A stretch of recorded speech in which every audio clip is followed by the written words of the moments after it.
Meu nome é Renata Marenda, eu sou aluna de nutrição no 4º período, sou bolsista há 1 ano pela Unirio e faço iniciação científica com a professora Mariana Ferreira. Hoje eu vou apresentar o meu trabalho, que tem como título Valorização e Quantificação de Compostos Fenólicos por HPLC-DAD em diferentes tipos de bagaço de malte submetidos à fermentação em estado sólido. Bom, segundo o mapa, a cerveja é uma bebida resultante da fermentação mediante a levedura cervejeira, do mosto de cevada malteado ou do extrato de malte, submetida a um processo de cocção adicionado de lúpulo. Na figura 1, podemos observar um número total de registros de estabelecimentos por ano no Brasil, onde eu destaco entre o ano de 2018 e de 2019, onde foram inauguradas 320 cervejarias, ou seja, quase uma cervejaria por dia foi aberta no Brasil. Na figura 2, observamos a projeção de crescimento de cervejarias entre 2020 e 2025, e se mantivermos esse crescimento de 36%, até 2025, o Brasil ele vai ultrapassar os Estados Unidos quanto ao número de cervejarias. Aqui eu trago um fluxograma de produção da cerveja, onde vai desde a abraçagem até a distribuição, e eu destaco a etapa da filtração, onde a parte sólida é separada da parte líquida. A parte líquida, que é o mosto, ela segue na produção da cerveja, e a parte sólida, que é o bagaço de malte, resíduo da indústria cervejeira, ele muitas vezes é destinado à alimentação animal, especificamente o gado, ou ele é descartado em lixo. Em 100 litros de cerveja são produzidos 20 quilos de bagaço de malte. E essa alta produção de bagaço de malte gera impactos negativos nas políticas de sustentabilidade. Muitas empresas já estão reaproveitando esse bagaço de malte para diversos fins, como, por exemplo, essa que utilizou do marketing verde, que ela reaproveita o bagaço de malte para fazer armação de óculos. Temos também a criação de novos produtos para alimentação humana, como, por exemplo, pães, almôndegas, barrinhas de cereais, biscoitos, e a utilização na indústria farmacêutica, com a recuperação de biocompostos. Falando em biocompostos, podemos definir compostos fenólicos como metabólitos secundários de plantas que as protegem contra agentes externos. Nos grãos de cevada, aqui podemos observar a estrutura de um grão de cevada. Esses compostos fenólicos estão presentes majoritariamente no pericarpo e podem se encontrar na sua forma livre e na sua forma ligada.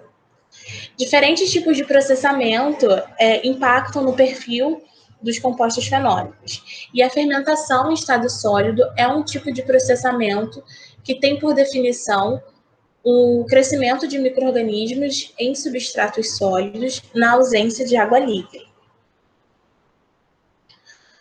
Técnicas avançadas de química analítica são utilizadas para a separação e identificação desses compostos. O HPLC-DAD, que é a cromatografia líquida de alta eficiência com detector de arranjos de diodos, é uma técnica que consiste na injeção de extrato líquido junto da fase móvel, que passa pela fase estacionária, fase estacionária, que é a coluna, e essa separação ocorre de acordo com a polaridade, e o DAD, que é o detector, ele vai detectar através de sinais e vai traduzir em formas de picos, que serão expressos em cromatogramas. Aqui eu trago um estudo realizado em 2017, onde vários compostos fenólicos com potencial interesse na indústria de alimentos foram extraídos e identificados por HPLC-DAD.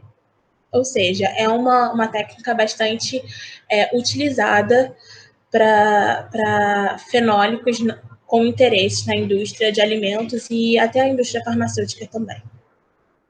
Com isso, o objetivo do trabalho foi avaliar o perfil e quantificar compostos fenólicos em diferentes tipos de bagaço de malte, submetidos ao processamento de fermentação em estado sólido, aplicando a técnica de cromatografia líquida de alta eficiência, um detector de arranjos de iodos.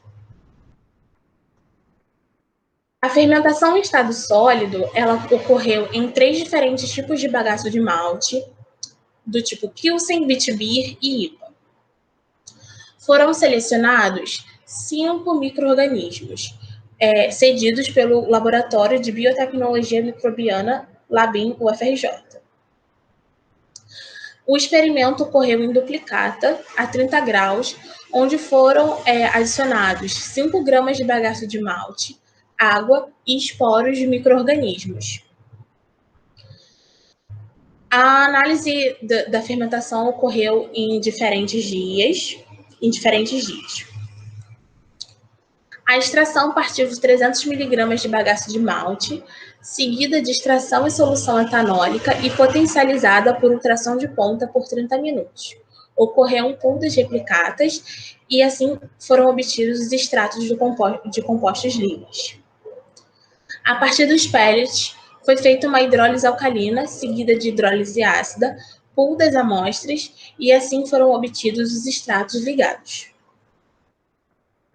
Ambos os extratos foram armazenados em Weil e Eppendorf. Os extratos armazenados em Eppendorf seguiram para as análises de fenólicos totais e DPPH, e as análises armazenadas em Weil seguiram para injeção no HPLC com as descrições projetadas. A determinação dos compostos foi pelo banco de dados, literatura e padrão comercial, e a análise estatística foi feita pelo XLStat. A elaboração do gráfico pelo GraphPad Prisma. Bom, em relação aos resultados, quanto ao tempo de fermentação, após o terceiro dia não houve diferença estatística na liberação dos compostos, então o tempo escolhido foi de 72 horas, 3 dias. Com as análises de teor de fenólicos totais e determinação da capacidade antioxidante, o micro-organismo selecionado com o melhor resultado na liberação de compostos fenólicos foi o Aspergillus oryzae. Aqui nessa figura temos diferentes tipos de cromatogramas em diferentes tipos de bagaço de malte, onde no eixo X temos o tempo de retenção e no eixo Y temos a absorbância.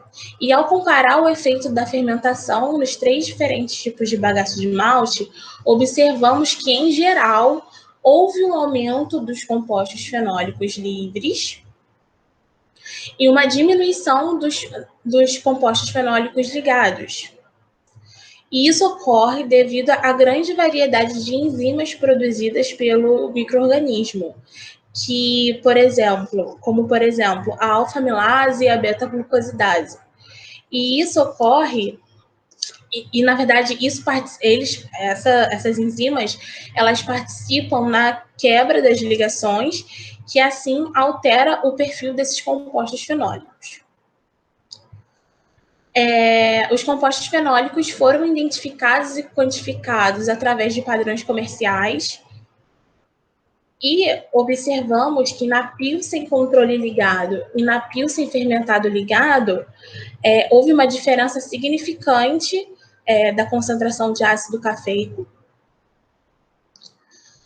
Ocorreu também uma diferença bem relevante em relação a Witbier controle ligado, a Witbier fermentado ligado e a Witbier fermentado livre, na diferença de concentração de ácido percumarico. E também houve uma diferença na concentração de vanilina entre a IPA controle ligado e a IPA fermentado ligado. Com isso, concluímos que a fermentação por 72 horas antes da extração, ela foi eficaz na liberação dos compostos ligados à matriz, que são os compostos livres, O método de HPLC utilizado foi eficiente na separação e na identificação dos compostos fenólicos presentes nos extratos, e dessa forma pode-se reutilizar esse coproduto da produção da cerveja para a obtenção de extratos ricos em compostos fenólicos de interesses nutracêuticos e da indústria de alimentos. Essas são as minhas referências. Obrigada a todos.